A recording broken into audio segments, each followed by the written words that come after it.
Honestly, man. If Big you up the don't like YouTube people, keyboard then warriors. don't watch, man. If you don't like me, don't come on my channel. If you don't like me, then show me some love, man. That's the way I'm at. But listen, bro, it's I was gonna bring this comment up from Mr. Waffle. He said the last time we got a grade 3 hamstring injury was Lucas Podolski, which was back in like 2013. We've had 3 now in one season. That's mad, bro. It's That's cold. mad. That's madness. But it also shows how football's changed, though. It's clearly more PMP and athletic based and all of that kind of stuff. And it goes back to what we've been touching on: a small squad being run into the ground. I can't sit here and say it's predictable, but it is predictable. Like, we knew this was going to be the case. Like, the club had to have known that. You go back to the start of last season.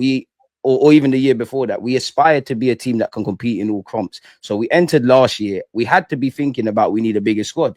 Whatever happened last year happened last year. Going into last summer, we had to still be having that thinking. And my biggest hope is just, I don't expect Berta to change everything because it's just one man and he's going to have a matter of months at the club in his first window. But him being at Atletico Madrid and doing what they're doing and kind of doing the underdog thing of pipping Barcelona and Real Madrid to a couple, league titles, he probably understands why you need strength in depth. And I hope he comes in and he really strengths tests this. Like, there's a lot of players I've got a lot of time for, but at some point, and it's not easy to move them on, we have to consider that, yes, we have a 19-man squad, but who's really durable like that? And who do you really expect? And injuries happen, it's part and parcel, but who do you really sit there in this squad in August and think, yeah, for the majority of the season, I expect to see you?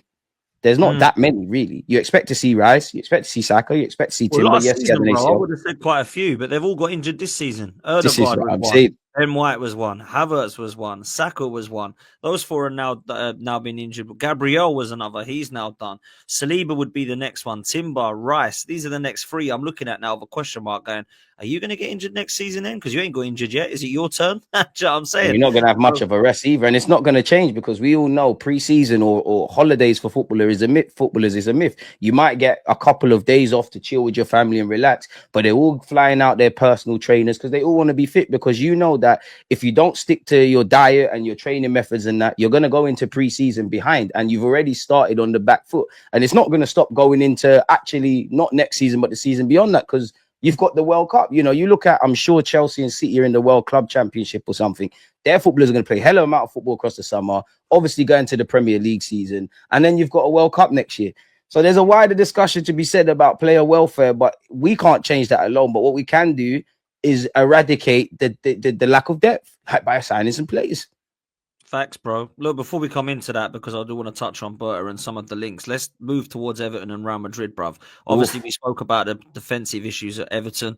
Let's touch on that game first. What are you expecting tomorrow, man? It's going to be a tough game. It's a 12:30 kickoff. It's one that I look at and think always a tough place to go. And I think the way they're playing at the moment, to be fair to them, against Liverpool look good. David Moyes has got them playing. I think their form table is pretty good since he's arrived. So what are you expecting tomorrow, bro? I'm expecting us going into the Lions then, Everton away, Goodison Park, as you said, it's not an easy day at the office. I expect it to be physical. I mean, I never really see I can't remember the Ukrainian lad's name, the left back. I can't remember his name for the life of me. Yeah, he seems to always, I just think he exists. I don't even think he's a real person. I just think I only ever see him when he's playing against Bukayo Saka, which is a problem in itself if that is the case. But I'm expecting it to be physical. I'm expecting them to be confident. I'm expecting them, to be a very street smart side. I'm expecting it to be a day where, whether it's Dominic Calvert-Lewin or Beto or whatever, they're going to physically try and test both Saliba and Kiwior. So it's going to be a tough day, man. As much as I, quote unquote, feel it's a nothing game and we ain't got much to play for, I do want to win. I do want to do the building momentum thing. I don't think it's going to be easy because of the changes that we probably have to make, whether Arteta does or doesn't. I think you articulated it very well. I'm starting to think we might drop points tomorrow, man, if I'm honest. Yeah, if I'm honest with you, bro, I can't lie. It's hope I'm right, man. Frustrating. One thing there will be apparently is on 9 minutes a tribute to Super Kev, which I'll be looking forward to, man. So yeah, we'll definitely be up for that one, that's for sure. Look, I've always had a little bit of a soft spot for Everton since getting to know Kev, because obviously he was a massive place in their hearts, and I think they've been really good since Moyes has come in. I think Moyes has definitely been nasty team to play against. Recognised as one of the most underrated managers, if I'm honest. Not that I would want him at Arsenal, but in terms of that sort of club, West Ham, Everton, I think the longevity he's provided. Bro, I think West Ham getting rid of him was never going to be grass greener, bro. I always knew they were going to go down when they got rid of him. And maybe some of the West Ham fans accepted that to then look to one day get back up there. But I think what Moyes did at West Ham can't be underappreciated. I think you look at what he's done in terms of winning them a trophy for the first time in 43 years. he's actually got them consistently playing European football for the best He's a legend. part of 4 or 5 years. He's got to be. So for me, it's going to be tough, man. And we seem to struggle against these men as well, man. I don't know. Well, It's we scary. don't have the best of luck against this low block situation, bro. That's what we don't have. Exactly. I mean, Fulham have tried to do it in the first half. We struggled, obviously. Once you do unlock it, sometimes the floodgates open and they have to come out. But you've got to get that early goal. You know, you've got to get that goal. And I'll go 1-0 because I just want to remain positive and keep the momentum going and get a little bit of optimism in the house now that we've got the lights. Kivio to score, man. Yeah, I need to see us defensively solid, and it's going to be a tough one, man. But what are you going for with prediction for tomorrow, bro? Nail biting 1-0 like yourself, man. Couple of hairy moments, couple heart and mouth moments. Have to absorb a lot of punches and box smartly, but I think we'll get out of there with a win, man. Come on, David Moyes, you owe Arteta this, man. How many points has he given you since he's become our manager? Like, we need this. I'm expecting it to be a big test, man, but we can't feel sorry for us. I'm more interested in what Arteta puts out in the 11 because he's kind of damned if he does, damned if he doesn't. I think he is going to go a lot stronger than I'd suggest, and people will criticize that. If he makes massive rotations, many people would understand it, but there's a lot of fans that will say, you know what, you've thrown the game away, blah, blah, blah. We're kind of just at where we're at, man. It'd be nice to see some more minutes for Saka. I don't know if he's going to start Saka because on one hand, I feel if you were going to risk a start from Bukayo, you're going to do that against Madrid. You know, he got half an hour, obviously, against Fulham. You'd imagine he gets half an hour or slightly more if he starts 60 minutes and then he's raring to go. But I don't know, man. It's gonna be a rocky one, man, away from home. It is, bro. And after that rocky one, we've got a ridiculous one, and that is Tuesday night. I want to ask you straight, bro. 2 questions. How do you see this one going? And what would your starting 11 be? Because there's a lot of drama about this starting 11, particularly in the front three, and now, of course, at the back. So, what are you telling me, bro? Boy, I hope, apart from the defensive mistakes and everything, I hope we kind of approach it like Bayern Munich at the Emirates last year. I want to see, beyond everything, I mean, there's a lot of reasons to be negative. Real Madrid, we're not in the best run of form and all of that kind of stuff. But at the end of the day, we give a good account of yourself, innit? Like, this is what we wanted to be. And if forget Arsenal for a sec, if you're a footballer, this is what you dreamed of doing, playing against the best. If you're a defender and you keep one of these attackers quiet, you're gonna be feeling yourself a lot more, and vice versa in the attacking third. You know, I just want us, even within the conditions, can we just be good defensively? Can we not give much away? Can we be confident? Can we take our chances? You know, for me, if their attackers do something, let it be Vinicius has danced past the whole team, or Modric has scored a screamer from 30 yards. They're great players. They do that kind of stuff. So let it be that. Don't play the game, not the occasion kind of thing as much as we can, man, and give ourselves a fighting chance. Go into the lines then in the Bernabeu. In terms of starting 11, boy, Raya in goal. I was about to say Gabriel, but Raya in goal, Saliba, Kivio, Lewis Skelly left back, Timber, I think you're going to be there, you know. Timber right back. Midfield, obviously, Thomas Partey, Odegaard, and Declan Rice. On the right, you know what, risk it with Saka. He looked a lot fresher than I thought, you know. And like, if there was a game, as I know, I've got concerns about injuries and maybe even myself getting too excited on 30 minutes against Fulham. But if we're gonna risk it now. And what shall be, shall be. So it's a bit harsh on Wanyeri because I would like him in the squad and to play off that right. He's doing well, but Saka on the right. Martinelli on the left, mainly because of the defensive shift we're going to have to put in, because Lewis Skelly's going to have to defend a lot more. Martinelli's going to have to help him out. Kivio, respectfully, I don't want to see you exposed and I need you to stand up to be counted. Up front's an interesting one, man, because I think we probably should go with Mikel Merino on one hand, but a part of me wants to go with Martinelli up front, put Trossard on the left, and just something to keep Carlo guessing, because like, Carlo Ancelotti is clearly a well-respected coach. And I can't remember the time they played City, but they played City. And he said he looked at Mikel Arteta's system as a kind of blueprint. Now, if you're looking at us from a defensive point of view of how you can replicate that, you're obviously probably looking at where there's some potential weaknesses. So, yeah. And then even that with the Trossard thing, do you keep Trossard on the bench, kind of go back to his initial days, like he's a super sub off the bench? It's going to be a game that, as much as it's about personnel, there's a lot of psychological factors and tactical kind of decisions we have to make. And also Mikel Arteta is going to have his thinking cap on where substitutes are concerned, man. Look, it's interesting to see what we do against Everton first of all, and then we go towards the Real Madrid game. So it's quite hard for us to predict our lineup for that, what we think it would be. We can obviously have preference of what we'd like it to be. But this news that's just come in might be something that kind of Please be good news. gives us more of an understanding of where Mikel Arteta might be at. Apparently, both Ben White and Jurrien Timber have a chance that they'll be fit to face Everton tomorrow. It's kind of what we hoped and what we expected, or kind of at the back of our mind expected. But if Ben White and Jurrien Timber are both fit to face Everton tomorrow, I don't kind of want them to, DG. I kind of want them to face Real Madrid because, hear me out, if they're both fit, I think they probably will play a part in both games. However, if they're both fit, I'd actually play them both against Real Madrid, because if we are going to have problems with, centre-backs, I don't want to see Kivior up against Real Madrid, bruv. I just don't want to see Kivior playing there. So for me, you've got two options. You can either play Saliba there and play Ben White or Jurrien Timber alongside him and the other one at right back. So you'll have, say, Ben White right back, Timber and Saliba, and then Miles Lewis-Skelly. Or you play Kieran Tierney at left-sided centre-back instead of Kivior. They're the two options you've got, man. What are you saying now that you know that Timber and White could be fit, if not to face Everton, then hopefully to face Real Madrid? Would you play them both? They're going to have to get minutes against Everton. Maybe it's 90 minutes, maybe it's 10, especially for Ben White now. I actually think with Ben White, maybe he suffered a setback, I don't know, but I just feel they didn't want to risk him in the Fulham game. Like, clearly there's some sort of setback or he's not fully fit. You know what? Couple days going into the Everton game, let's see what's going on. I'd rather Ben White play, but then has Ben White got 90 minutes in him against Everton? Do you want him to get 90 minutes? And the maddest thing is, whether Kivior starts, whether Benjamin White starts, whether Timber starts, they're all going to have to play some part if fit against Everton and defo against Real Madrid, man. So I hear you. It's a difficult one because obviously ability, Kivior, respectfully, you're not talking to any of them. But do you want Kivior with 100% or like fully fit, or do you want an 80, 90 or whatever number you want to call it on Benjamin White? With that, a part of me, but then again, if you play Benjamin White centre half, you do have to put Partey right back, and then it's a case of that thing we tend to do as an Arsenal fan base, well, or a manager does, where one change we have to make, there starts to be a knock-on effect kind of thing. So, Dan, this is difficult, man. I think for Everton, I'd stick with Saliba and Kivior centre half, Ben White right back, and I'd still play Tierney left back, even though it's probably going to be Lewis-Skelly. But even if Lewis-Skelly starts, I don't want to see him get 90 minutes. I think nothing to do with his ability. I just think we need to be a bit cute and clever, man.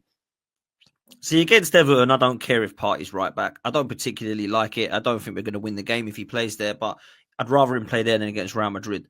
If Ben White and Timber are 100% fit to play both Everton and Real Madrid, I'd play them in both. But I don't think they are 100% fit to play in both, right? So I think we need to be careful. Look, I'm okay with Partey, Saliba, Kivior, and Miles Lewis-Skelly against Everton, if that's what you want to do, right? I would personally play Kieran Tierney, but I think that's the back four that we'll go with, right? Against Real Madrid, I really don't want to see Kivior playing there. And I hope that Timber and Saliba both go centre-back and then Ben White at right-back, because I prefer Timber as a centre-back than I do Ben White. Miles Lewis-Skelly, I think, probably deserves to play it. I think it would be incredibly harsh to drop him against Real Madrid for how good he's been for club and country in the last, 8 to 10 weeks. So that's where I'm at. I then believe that it keeps Partey in midfield, which is what we need. Rice, as much as I don't like him in the 8, I think I'll be asked to drop more in a double pivot and allow Odegaard to become more central as opposed to just stick to the right. And then obviously the front three for me against Real Madrid, I'd actually play Martinelli on the left, Saka on the right, and I'd put Ethan through the middle. And I'd allow them to interchange. So Ethan goes towards the left, Martinelli through the middle, Saka, obviously, if he wants to switch on the left and Ethan go right, something like that. Make it a little bit difficult for Real Madrid. So that's where I'm at. It's good news that Ben White and Timber's fit, or potentially fit, but how fit are they, bruv? That's my question. This is the question. What I don't want to do is throw them both in, and then they're both out for Tuesday night. It would be a massive risk, bro, wouldn't it? Like you said there, man, and it's scaring me. This is where I'm happy I'm not Mikel Arteta, because Timber right back, how fit is he? White right back, how fit is he? If one plays right back and one centre half, what happens? If one's available and one's not? If we put Partey right back, what happens? It's kind of exciting and very scary at the same time, because, I think every Arsenal fan is at that point, whether we're angry about the summer and the missed opportunity and this and that. Pardon my language. I'm just at fuck it mode now, like fuck it. Like it is what it is now. Like fuck it now. Let's just go for it, man. Like even Kivior, I've got no faith in you. But if I look at it, if I've got no faith in you now, what is the worst that can happen? You have a poor game. I believe in you. I believe in you the same way before the game, after it. Just be a bit fearless, man. And also, you've played football, Dan, man. Like, if Kivior is out there, you know your teammates in it. Protect him as much as you can. Because if you're Real Madrid, the one thing with Kivior above everything, there's not enough personality out there. He's not brave enough, respectfully to him, and they're gonna smell that. So, F it, man. F it, bro. Like, F it, man. It's scary. I mean, look, there's another thing that could happen if Ben White and Timber are both fit, is you could play a free at the back and then allow Timber and Tierney to be that kind of, Miles Lewis-Skelly, to be the kind of left wing backs, and have Tierney, Kivior and Saliba, or Tierney, Ben White, and Saliba. There's other options we can do if these players are back fit, but I just don't know how fit they are. If both Ben White and Timber are both fit, who would you rather play at right back and centre back? Would you agree that you'd rather play Timber at centre back and White right back, or would you keep Timber at right back and play Benjamin White at centre back? Assuming there's no assuming Kivior's not going to start, right? So yeah, I'd put Ben White centre half, just because I'm actually not against Ben. Like, me and Jess had this debate about Timber left, but obviously before all of this about Timber left back and Benjamin White. I'd probably put Ben White centre half, just because I think Timber's going to be a bit more stronger 1v1 against a big test of Vinicius. Like, either one could still get ripped, but I'd go Timber right back, man. But even if you start like that, there's going to be a point where, has White got 90 minutes? Bearing in mind, we have to also think about the second leg. Like, White might have to go right back. Timber might have to come off. Timber might have to come off, and Partey goes right back. This is where it goes back to what we're saying at the start, in that if we're in this situation next year, we need a bigger squad, bro. Facts. And that's a nice segue. A very nice segue to what we're going to talk about next, because there's a lot of movement. Since the appointment of Andrea Berta, it looks as if there's a lot of transfer news at the moment in relation to players that are linked with Arsenal. Now, it isn't just Arsenal that players are linked with. Of course, there's a lot of suggestions that there's going to be quite a big summer for many, some of which are saying there's going to be a rebuild, some of which are saying there's going to be an opportunity to see what Manchester City are going to do now that De Bruyne is leaving. Liverpool are looking at Salah and Trent's situation, as well as Van Dijk, and there's kind of scenarios that Liverpool will be looking to go big in the summer. Arsenal, now that they've appointed Andrea Berta, are looking to go pretty big from what we hear. And there's a lot of rumours, bro. So let's talk some of them. The names ain't really changed, bruv, if I'm honest with you. I can't lie. The names are all pretty much the same names that we've been linked with from the majority of the January transfer window. However, some of them are a little bit different. David Ornstein from The Athletic has apparently spoke about Nico Williams, and he said that Arsenal's long-running pursuit of Nico Williams based on Arteta's desire to sign him is well documented.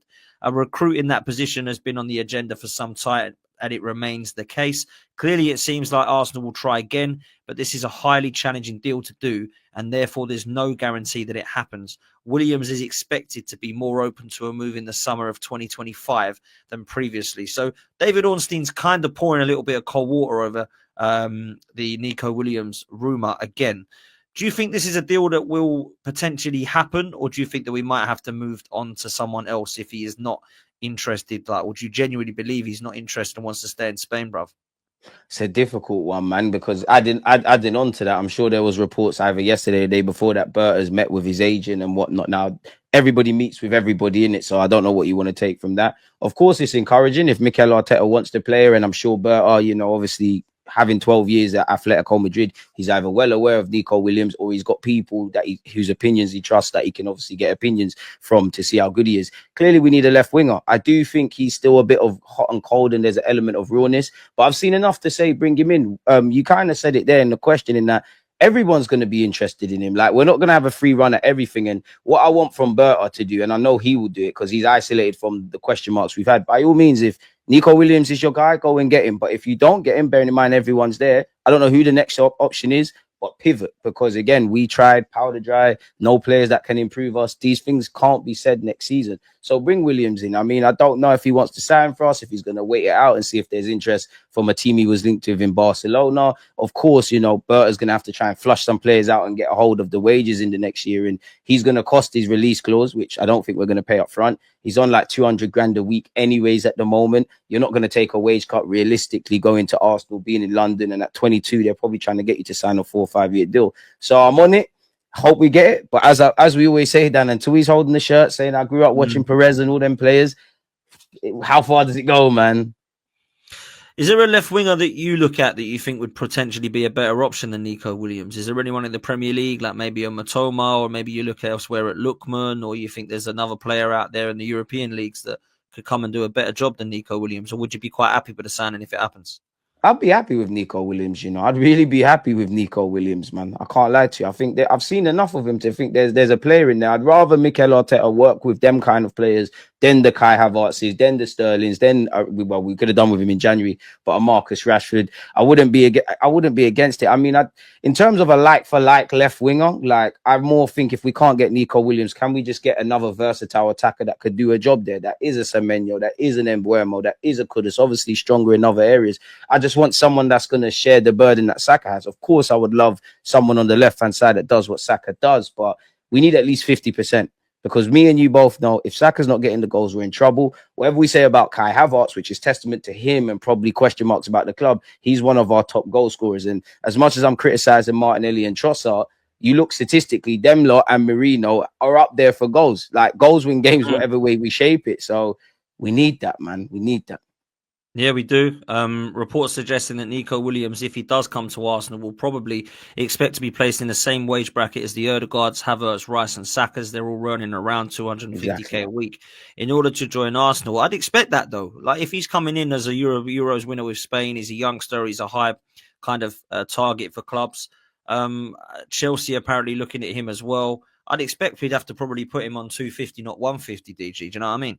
100%. Like, why would you take less wages? You got to remember this is a job. If you're moving to quote unquote a bigger club than Bilbao, a stronger league where, let's have it right, whether it's the clubs and their owners or the TV rights, the Premier League is getting richer and richer. These men are not.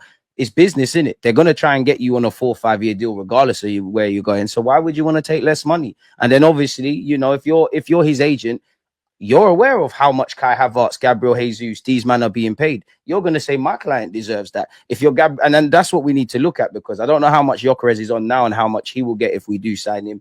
Obviously, we're discussing Nico Williams. We know the players that we can and can't move on and the money they're on, and we know the big three who need new deals. So it's going to be a test in one of Arsenal's resources, and it's one where not just Berta, but Berta, Arteta, the whole team are going to have to get this summer right. Now, I feel like me and you have said the same things we're saying now last summer, but they actually have to deliver. Like, I'm not expecting radical changes and everybody comes in and everyone goes out, but the core bulk of business needs to be done, or we're going to have a season just like this year or the years before, which I'd prefer in comparison to this year, to be fair.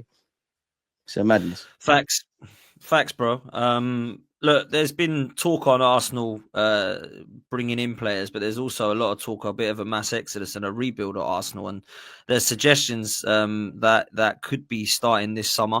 There's a long list of players that are on this list here of suggestions of players who might be leaving Arsenal. And there could be as many as 11. Zinchenko, Kivior, Partey, Jorginho, Tierney, Tavares, Lokonga, Nelson, Vieira, Trossard, Tomiyasu, Sterling, and Neto. Now, Sterling and Neto obviously leaving on their loan. Partey and Jorginho are done with their contracts. Zinchenko's out of favour, as is Kivior. Jorginho, we've mentioned leaving. Tierney, definitely, again, another one that looks like he's going to Celtic, end of contract. Tavares is going to be going to Lazio with an obligation. Lokonga even, I think, is an option with Seville, but it could be an obligation. Nelson is a tough one because he's injured and he's on 100k a week. Fabi Vieira, likewise, we're going to have to take a hit on. Trossard, we're going to have to take what we can because he's got 1 year left and he doesn't want to sign. Tomiyasu is injury prone, and Sterling and Neto will be gone. So there's a lot of players leaving there, DG. Do you see any of those players that you might want to hold on to? There's only Partey for me that I'd give a 1 year extension to. The others, I think I'd be happy to let go. It's a techie one because some we might want to let leave and we might not get the offers we want. Sometimes we might accept offers, and whether it's because of wages or whatever, they don't move on. Half of these players for the last couple of years now have been linked with moves away, and being linked with moves away and actually concrete offers are one thing. And also, like, what if, I'm not saying this right, but what if you're Zinchenko and you're looking, and some Arsenal fans would say there is a case for another left back. What if you think you can regain that? You're obviously on big money. You're comfortable at the club. It's more of a case of the club need to sell you than you need to move on. We need to get rid of them. But how much of an element of it is we can't buy before we can sell, and we got to sell before we can buy. But that list, I mean, Zinni's got a year left on his deal. He's on 150 grand. I'd imagine we bring in another left back. So I'd say Zinchenko's gone. Kivior, I think for him, he probably needs to go and play football at this point, but he's always linked with moves away. Has there ever been offers? As you said yourself, Partey, Jorginho, Tierney, they're all gone on paper like Sterling and Neto for a variety of reasons. Fabio Vieira will be an interesting one. Like, will he go back on loan at Porto? Will by default he stay at least until January and be a squad player? Lokonga's like Trossard. Lokonga's got a year left on his deal. He's actually still talking in interviews and says he wants to stay at Sevilla. Nelson's injured. He's on 100 grand. I don't know if we're able to move him on, but you'd imagine that. Trossard, is it because of the contract? And like, are you going to let Trossard go before, you bring in a left winger? Are you going to keep Trossard when the summer closes, potentially to get him to sign a new deal? If there is offers from Saudi, you've got a decision to make. Tomiyasu ain't going nowhere because the man ain't fit. And I love the guy, but at the end of the day, he's played 6 minutes in the Premier League. That is a decision to be made. So it's all fun and games making a case of these players to go. And some of them are going, but Berta's going to have to really earn his money, man, because we're not exactly best at selling, man. Nah, facts, bro. And I'm in a scenario where I'm quite happy to see the majority of them leave. I feel like it is rebuild time. Like, a lot of people say it's not a rebuild, but it kind of is, because when we're looking at 11 to 15 players that could be naturally leaving through natural wastage or being sold or their contracts are done, that's a rebuild. It doesn't mean we're rebuilding 25 players. It means that we need to be looking now at who is coming in from the 11 players that are going out. How many of those do we need to add in? We're probably looking at least 6 faces that need to come in, to be honest with you. As a minimum, yeah. As a minimum, yeah, for sure, bro. So that one's going to be interesting. Ornstein's spoken about the need for Arsenal, if Kivior was to be leaving, or Zinchenko or Tierney, that we might actually bring somebody in. Defenders again, DG. David Ornstein says from The Athletic, I could also see a centre-back arriving at the Arsenal if there's a departure. The obvious name that springs to mind is Kivior, but we've been here before. He generates interest, especially from Italy, but so far nothing has come to fruition. Tierney and potentially Zinchenko leaving would theoretically create space to strengthen at left-back, but the presence of Calafiori and Lewis Skelly means that this is by no means certain. I actually think we need to look more at the right-hand side of defence in terms of a Saliba cover than we do a left-back. But let me know your thoughts on the defence, because if we don't sign anybody and we let those players go, do we actually have enough with Ben White and Timber at right-back, Calafiori and Skelly at left-back, and then obviously Saliba and Gabriel at centre-back, with maybe Timber and White covering and Calafiori covering as the kind of centre-backs position, with Tomiyasu yet to come back as well? What are you telling me?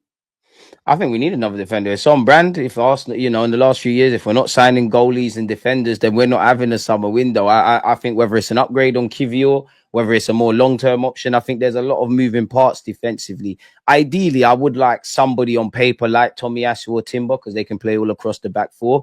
I think we need a defender. I think this season has raised at points. When it's more been Saliba has been the talking point. We need another centre half there. Clearly, with Timber picking up knocks, we need something. I think on the left-hand side with Magalhaes as well. So I'm on us signing another defender. I think the core business has to be a central midfielder, a striker, and a left winger. But I do think we could do with a couple of signings, or one as a minimum defensively, man. And it's all about having a bigger squad. Obviously, there's a debate around quality and quantity, and they kind of overlap, but we do need a bigger squad, man. So this is the one window I wouldn't be critical about us signing defenders. And so far with Calafiori, a bit like Tomiyasu, we bought another defender, and they're just injury prone at this moment. So we are going to probably need one, man. I definitely feel we need to sign a defender of some sorts.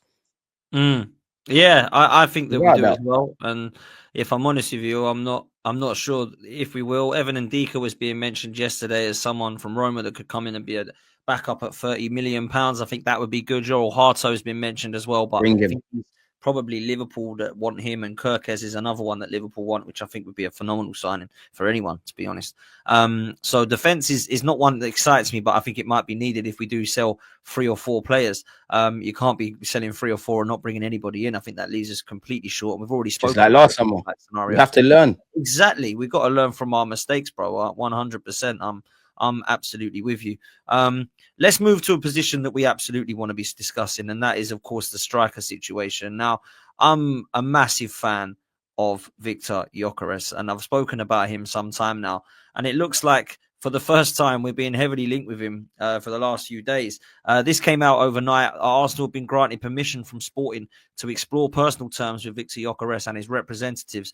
Arsenal were laying extensive groundwork on a deal, as Berta wants the club to have multiple options to choose from this summer. Now, it looks like Berta is the guy who's definitely pushing this one. And it's interesting that we haven't actually seen us linked with Sesko as much since Berta's been appointed. It looks like all of our targets are now, or all of our kind of energy is now towards Viktor Gyökeres. And it does come out here to say that Graham Paley suggests that Gyokeres representatives have been very impressed after talks with Arsenal. They're very happy with what they've heard after Arsenal have stepped up their interest in the striker. This could happen, DG, and I hope it does, bruv. If Isak is not available and unobtainable, this is next on my list, bruv. What are you telling me? Monda, bring him, and that would be encouraging for me, because I do think as Arsenal fans, you can never stop planning for the future and future-proofing the team and stars of tomorrow. But I do think we always get caught in that trap. Not that I'm saying Gyokeres is old. What that would be impressive for me, because he's 26. It's kind of like you got to do it now. It's not like a Sesko, who I'm not against signing, where you've got to develop and whatnot. I'm happy to hear, and again, Berta's never said this himself, but it seems like that's a Berta-driven one. We've seen, apparently, the agent's friends with Mikel Arteta. Berta's a big fan of him, dating back to his Atletico Madrid days. Make it happen. I think in the previous thing you showed, it's interesting that apparently Berta wants us to have multiple options. Now, I either take that as, I'm sure there's been many players that have agreed deals with several clubs. They tell one club, I'm going to sign, and then they don't, and they go elsewhere. And we need the ability to pivot. But it does seem like there's different camps. Like there was an article that said, the club going back to Edu's time is the one driving the Sesko's thing. You can tell with the recruitment why that would be a thing. Isak is clearly the impossible dream. And I'm sure there's small hope internally that maybe you could get Isak, and Gyokeres is a good option, man. I know there'll be question marks. Can he do it, in the top league? He's been in the Portuguese league. All the top strikers in the Portuguese league hasn't done it. He scored a lot of penalties, this, that, and the other. I like him, man, because I think he's in win now mode. I think he'll be hungry, depending on if he signs for Arsenal or elsewhere, to prove people wrong. And he ain't got time to waste. 26 isn't old, but it isn't young. You're ready right now. And what I like is clearly Mikel Arteta. We all know what Mikel Arteta wants from a striker. Clearly, there's a belief that he knows how to do that and he's ready to deliver now. It's not really a training kind of thing. Bring Gyokeres, man. I've said this on your channel before. I'm at the point whether it's Gyokeres, Isak, Sesko. I just want to forward and we'll deal with the talking points. But I like Gyokeres. I'm convinced he'll do well for a club. Him, Saka, and a Nico Williams and a Martinelli and Trossard potentially in the squad. And if Kai Havertz is a squad player and he can get those numbers he's been doing, then ultimately we score more goals. We turn defeats into draws into victory, and maybe more going off last season. Maybe you get over the line and we're finally that team that's on the right side of the small margins our club like to speak on, man. Listen, I'm a huge fan of the players that we're being linked with in the last couple of weeks, I would say. We've been linked with a lot of players, man, and if I'm honest with you, it's looking like been linked with Anthony as well. Have we really? Yeah. We have. It's clearly just clickbait, but it made me laugh. Like, no way are we signing Anthony, man. That would have been crazy. Nah, there's no way. That would kill me if we got somebody like that, and that's just not going the right direction. But look, Zubimendi is another one that's been spoken of. A lot of people have spoken about how Ornstein and Sami Mokbel have both said that it looks like he's coming to Arsenal and it would be a really good signing, and terms have agreed, and it looks like, the start of the summer is going to be Zubimendi. However, there's reports suggesting that Zubimendi would prefer to join Real Madrid this summer, but recognises that Arsenal are making more effort to sign him. What do you make of this? I mean, obviously the rumours are not rumours. They're nothing set in stone, but Sami Mokbel and David Ornstein were quite confident that Arsenal could get the job done, and it looked like Zubimendi and his team had agreed to come to Arsenal this summer. Do you believe that? And are you worried that if it's the case of Real Madrid coming sniffing around, that he might go there? I mean, it's like a woman that has two options. You've got the man I want, like if that was a woman, like she's got the man that she wants, but he's not doing the right things. And then in Arsenal's case, the man that's doing the right things, but the one she doesn't necessarily want. Who is going to say no to Real Madrid? Especially if Xabi Alonso rocks up there either next summer or the summer before. It's Real Madrid. You stay in Spain. It's Real Madrid. They win stuff. It makes sense. I'm sure he appreciates Arsenal because we've been linked with him for years. I mean, when you hear these hijack things, they could be real, but we've also seen times where a player is almost inches away from signing for a football club, and then the hijack rumors kind of come out. So I'm not too sure. There's a lot of smoke and mirrors, and as we've been saying, until a man signs for us and is holding shirts and talking about Adams and Bergkamp and Henry, nothing's set in stone of any player. But then with Zubimendi, 1 minute you're coming to Arsenal, then you're going to Liverpool, then you're doing this, and then you're having a change of heart. If he's the one that they want, great. But for me, just like with Gyokeres, just like with Nico Williams, just like with Zubimendi, go by all means, pour all your efforts into getting them. But these guys are all wanted by everyone. We can't get them all. If you cannot get them all, please make sure you pivot, because we need that long-term partner for Declan Rice. If Declan Rice is going to stay as an 8, me and you can have conversations around that. But he doesn't, since he signed for this club, who's been his long-term partner? We all know Partey and him is the ones, but we've seen Jorginho, we've seen Fabio Vieira, we've seen Smith Rowe. We need to start answering these questions now, man, if I'm honest. We really do. We really do. And if I'm honest, I need to see a summer that the window shuts and I'm talking to you on here or on all your channel talking And we're about bullish. Yeah, and we're going confidence, bruv. We can win the Champions League. We can win the Premier League. This is a squad that we've got. And I think we're going to be 6 or 7 players away from that, man, at the moment. So let's hope we get quite a few of them in. The last one I want to do just before we do come to a close is this one that's literally about 1 minute ago that's just come out in relation to a player that I've liked for some time, if I'm honest with you, for the last couple of seasons. Eze. Oh. Apparently Arsenal and Liverpool both competing to sign Eberechi Eze, who would be available for 60 million due to a release clause in his Palace contract. Look, caught offside, whether you believe that's a reliable source or not, I'm not going to say that. I remain impartial, but obviously he's a player that I would like and have liked for some time. I think can play in the left 8 and the 10 and probably wide areas as well. Would you think this would be a good signing for Arsenal?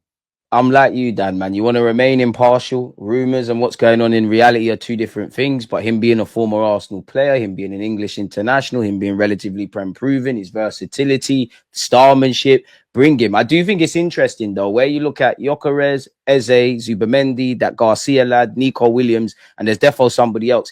They all have release clauses in their contracts. Now, it's very naive if we all assume Arsenal are just going to drop the 50 million, 60 million in his case, whatever, on all of these players and get them. I'm not an accountant, but that's not going to work. Are we operating like this because we know the ballpark figure? We'll go to these clubs and say, you know what, we'll pay in and around that, maybe a bit more if you allow us to stagger the payments in the right way and we can be flexible. But like you said there, man, the man can play on the left, he can play in the 8, he can play in the 10. Bring that, make that happen. And again, he's I always think Eze is a lot younger than I give him credit for. He's what, maybe 25, 26. So it's kind of, you're ready to deliver right now. You're right, you're prem ready and whatnot. So bring that, man. We're not gonna get Wirtz and Musiala and all them guys. And I'm not suggesting he's similar, but we need that, man. And I always think ballers play well with ballers. Not to say other players need anything to unlock them, but could you imagine if you're Saka, there's Eze there, there's Gyokeres, there's Nico Williams, there's Zubimendi or players of this ilk and the existing teammates. You're going to cook. Like, there's more movement. Maybe we can break down low blocks and whatnot. Yeah, man. I'm liking the links, like you said, Dan, but again, they're just links, though, man. Like, we need to see players coming in. Like, yeah, it'd be nice, though. It would be nice, and I can appreciate that there's rumours, but all I do is share it. It's only info. We got to talk about it, innit? Do you know what? Exactly. To close, I'm gonna ask you a bit of a quick fire thing, man, or a little bit of a would you rather, right? And let's just dream for a second that we're in the summer and we're going for these players. I'm gonna give you a couple of would you rathers. So, would you rather sign Viktor Gyökeres or Sesko, bro? Gyökeres, right? Okay. Win right now mode. Yeah, facts. Would you rather sign Lookman or Williams? I'm a big fan of Lookman, you know. Williams. Okay. Would you rather sign Zubimendi or Adam Wharton? Zubimendi, but I love Adam Wharton, man. They're going to play hardball. Zubimendi. And would you rather sign Eze or Cunha? Oh. See, I'm more of an Eze fan, but the Brazil bias will come.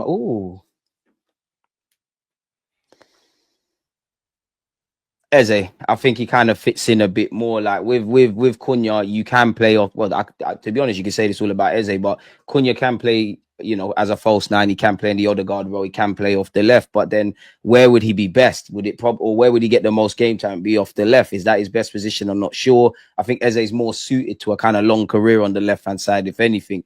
But yeah, Eze, just that's probably the toughest question. I feel like I'm doing Cunha a disservice, man. It is tough, man. The Gyokeres one's easy, and then it gets harder after that. So for me, yeah, I'm glad we're not linked with the Sesko thing anymore. I ain't ruling that out, by the way, because I think Arteta does like him. But Gyokeres looks like the one favourite to come in. Nico Williams is the left winger we're linked with favourite, and then I think there's been both links to Cunha and Eze, to be fair. Zubimendi obviously as well. Adam Wharton we haven't been linked with of late, but we did get linked with him towards the January window. So yeah, I think it's going to be a big summer. 100 million for him. Really? My word. Naturally, if you got a half decent player, you don't really want to sell them, and everyone in the Premier League's got money. So this 100 million is the thing you're going to do now, isn't it? We ain't getting him for 100. We ain't going to put in 100 million for him. Trust me. He's a good player, though. I really like him a lot. I think he's going to be a top player. I think he's going to go to the very top, if I'm honest, in that position. I think he's a player that's... Yeah, there ain't many players in that position either for England, is there? You've got Rice and Wharton, and that's about it, really. The others are a little bit more box-to-box, or they kind of sit there like Kobe Mainu or Angel Gomez or whoever they've been playing in the last few months. So, yeah, it's be interesting where he goes if he stays at Palace. Palace have got a really good side, by the way. When you look at the players you take from Palace, you go through most of their departments. You go, yeah, I probably would take them either in your squad. Find good little gems in the Championship. And then obviously, like Elise, he's gone on to buy that Romain Esse from Millwall. They got Eze. Millwall, yeah. They had Elise before. They got from there. Mateta's been a good signing. That Maxwell's bar is quality, mate. Him alongside he's going to be sold for big money when the time comes. We mentioned, but I now like Daniel Munoz and Tyreek Mitchell as well as fullbacks. I think Palace have got